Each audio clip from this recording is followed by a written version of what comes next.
Mine regulation in Victoria is managed by a department called the Earth Resources Regulator. In 2020, the public finally saw the corruption and incompetence of this agency when the Victorian Government Auditor-General released a bombshell report.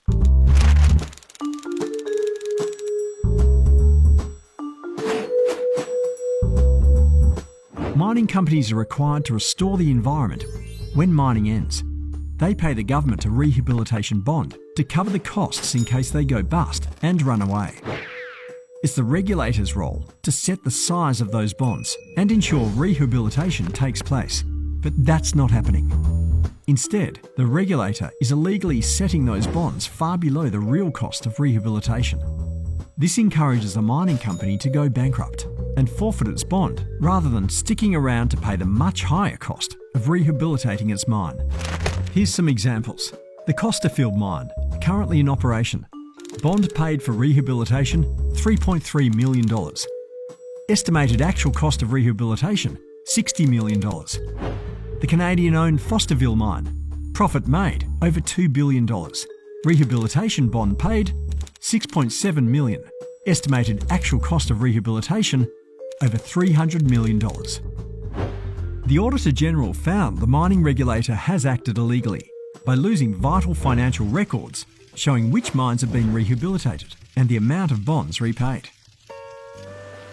Although it's illegal for a company to abandon a mine in Victoria, no company directors have ever been prosecuted by the regulator. There are hundreds of recent abandoned mines across Victoria, and the billion-dollar cost to rehabilitate them all will now fall on the taxpayer.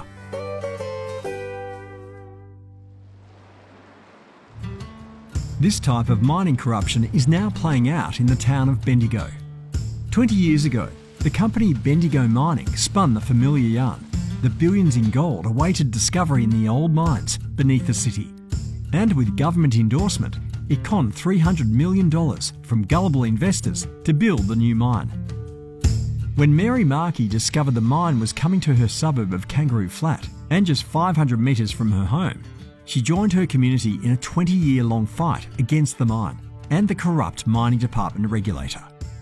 Before mining began, the company released its 10,000-page environmental effects statement, but the community was given just 30 days to read and respond.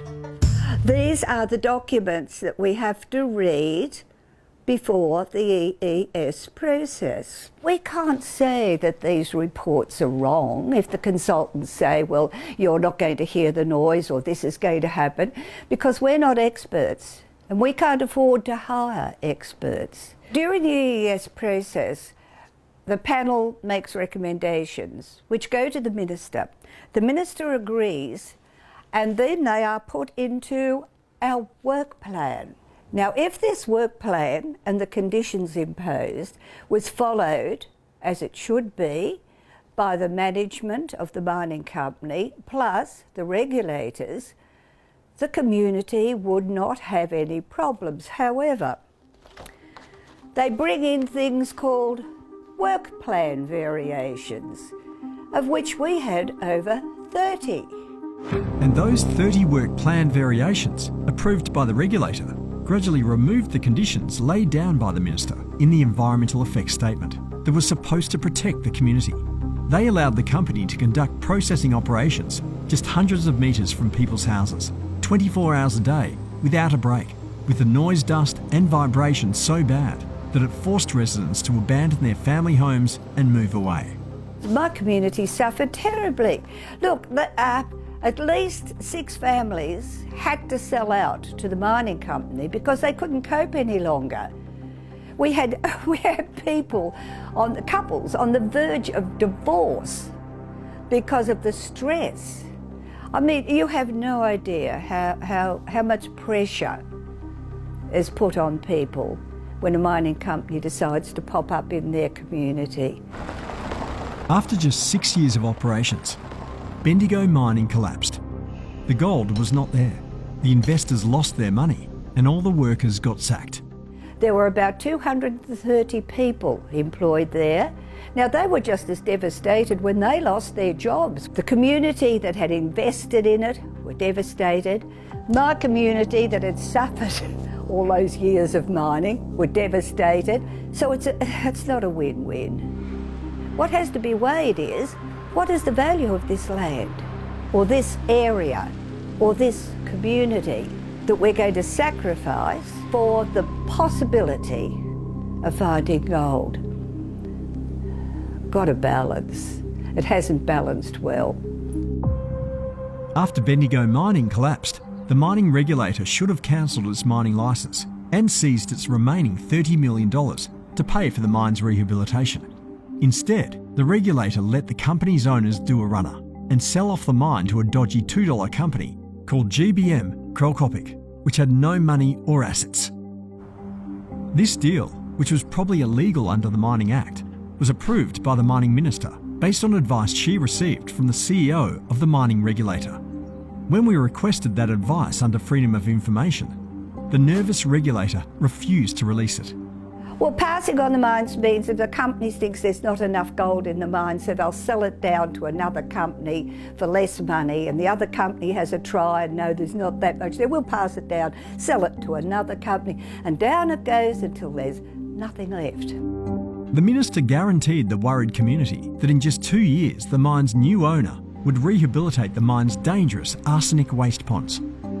Carcinogenic dust blowing off these ponds threatens neighbouring communities. But after 5 years and 4 mining ministers later, still nothing has been done. The problem with arsenic is it's a known carcinogen. It's associated with at least 6 cancers. When the water dries out, the sediment that is left, it's a very fine sediment, it can be picked up by the wind and spread as dust. Arsenic is a cumulative toxin. It can be ingested, such as any food grown in the area. It can be inhaled from the dust itself, so it will be drunk with any water. There's no reticulated water out here, so everyone's reliant on rainwater tanks. Babies in the uterus that are exposed to arsenic have a higher risk of cancer throughout their life. Just 2 years after the mining regulator allowed GBM Krolkopik to buy the mine, the dodgy company was shut down by the Australian Stock Exchange for trading whilst insolvent. The future of gold mining in Bendigo is uncertain for GBM Gold. The Earth Resources regulator was then forced to admit that the company had no money for rehabilitation and cancelled its mining licence. They don't have sufficient finance to fund their rehabilitation work and mining activities, and therefore have made the decision to refuse to renew their licences. As this mining swindle becomes known, the nervous regulator won't say who's going to pay to rehabilitate these contaminated mine sites at Bendigo. It claims to hold a $5 million rehabilitation bond, but the real cost is estimated to be well over $100 million. And there's 600,000 tonnes of arsenic-laden sand sitting there, not being covered, not being used. I mean, this is ridiculous for this to be allowed to happen. So with your mine here, is there actually a restoration bond sitting somewhere adequate? Well, I hope so, but who knows? Because if there's not, well, the government is in big trouble because it'll fall on the taxpayers to do rehabilitation, if ever. But at my age, I'm not going to be here long enough to see this rehabilitated. There's been more tears in this room, believe me. It's just not fair.